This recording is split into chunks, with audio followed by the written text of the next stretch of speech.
ഗീത കേൾക്കാൻ പോവാ. പണ്ട് കൃഷ്ണൻ ഗീത ഉപദേശിച്ചപ്പോ 5 പേരാ കേട്ടിട്ടുള്ളത്. 5 പേര്. 5 പേരും 5 രീതിയിലാണ് കേട്ടത്.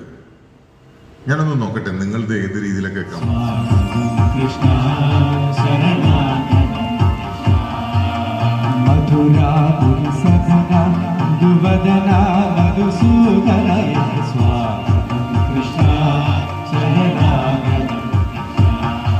ആരുടെ ഒപ്പം വേണേലും ജീവിക്കാട്ടോ, പക്ഷെ തൃപ്തിയില്ലാത്ത ആൾക്കാരുടെ ഒപ്പം ജീവിക്കാനേ പറ്റില്ല.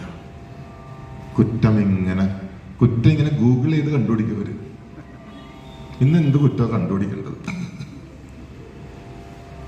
ഒന്ന് വീട്ടിൽ പോയിട്ട് ഇന്ന് ആലോചിക്കുക, എന്നെ നയിച്ചുകൊണ്ടിരിക്കുന്നത് ശല്യനാണോ കൃഷ്ണനാണോ? കൃഷ്ണ കൃഷ്ണ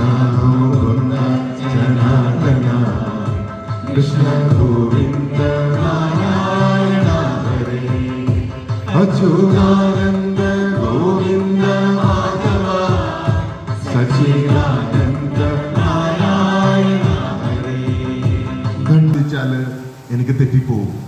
ഞാൻ ഇവിടെ ഇരിക്കുമ്പോൾ ഇത് മാത്രമേ ചിന്തിക്കാൻ പാടുള്ളൂ. ഇത്തരം കേൾവിയുടെ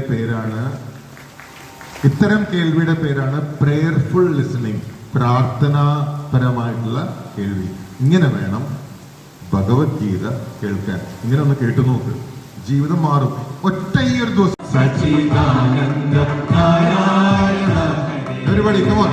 കൃഷ്ണ കൃഷ്ണ